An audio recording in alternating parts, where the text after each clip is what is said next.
નમસ્કાર મિત્રો, મારી ચેનલમાં તમારું સ્વાગત છે।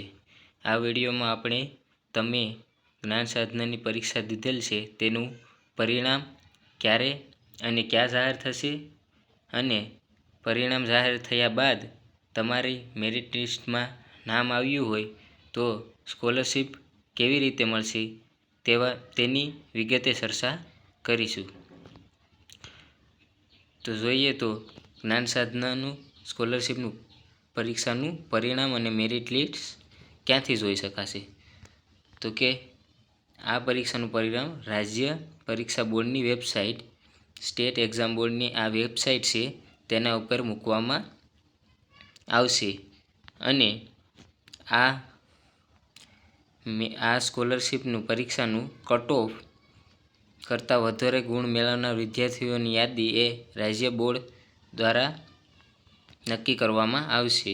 એટલે કે મેરિટ લિસ્ટ રાજ્ય બોર્ડ દ્વારા નક્કી કરવામાં આવશે અને આ યાદીઓના બાળકોની દસ્તાવેજની ખરાઈ એ જિલ્લા અધિકારી કરશે। એટલે કે જે જિલ્લામાં તમે રહેતા હોય તે જિલ્લાના શિક્ષણ અધિકારી આ દસ્તાવેજોની ખરાઈ કરશે। એટલે કે તમે જે ફોર્મ ભરતી વખતે જે પણ ડોક્યુમેન્ટ દીધા હોય તેની ખરાઈ એ જિલ્લા શિક્ષણ અધિકારી દ્વારા કરવામાં આવશે।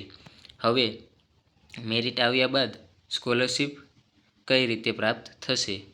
તો કે મેરિટ આવ્યા બાદ ધોરણ 9માં તમે જે શાળામાં એડમિશન લો છો તે શાળાની વિગત એ જ્ઞાન સાધના પોર્ટલમાં ઓનલાઈન રજૂ કરવાની રહેશે અને ત્યારબાદ તે રજૂ થયા બાદ દર 6 મહિને 50% સ્કોલરશિપ મળશે।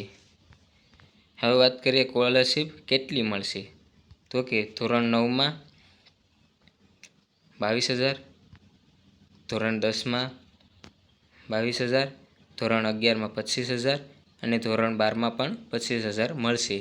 એમ કુલ 4 વર્ષમાં 94,000 સ્કોલરશિપ પ્રાપ્ત થશે અને આ સ્કોલરશિપ સીધા તમારા બેંક ખાતામાં જમા કરવામાં આવશે।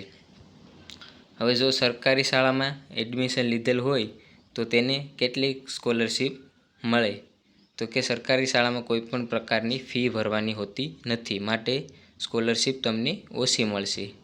જેમ કે વાત કરીએ તો ધોરણ 9 અને 10માં 6,000 અને ધોરણ 11-12માં વાર્ષિક 7,000 સ્કોલરશિપ મળશે।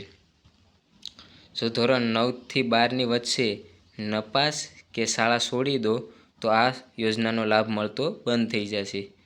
એટલે કે જો તમે ધોરણ 9થી 12માં વચ્ચે નપાસ થાવ કે શાળા છોડી દો તો આ યોજનાનો લાભ મળશે નહીં અને દરેક સત્રમાં 80% હાજરી એ ફરજિયાત છે। હવે વાત કરીએ કોઈ પણ વિદ્યાર્થી વચ્ચે કોઈ ધોરણમાં સ્કૂલ બદલવા માગે તો તે બદલી શકે છે, પરંતુ જે સ્કૂલ બદલી હોય તેની વિગત એ જ્ઞાન સાધના પોર્ટલ ઉપર ઓનલાઈન રજૂ કરવાની રહેશે, તો જ આ સ્કોલરશિપ તમને મળવાપાત્ર છે। Thank you for watching my channel. જો તમને આ વિડીયો ગમતો હોય તો તેને લાઈક કરજો અને જેમ બને તેમ તમારા વિદ્યાર્થી મિત્રોને શેર કરજો, જેથી તેને પણ આ માહિતી પ્રાપ્ત થાય અને આવી જ પરીક્ષા લગતી માહિતી આ ચેનલ પર મૂકવામાં આવશે, માટે આ ચેનલને સબસ્ક્રાઈબ કરજો। જય હિન્દ, જય ભારત।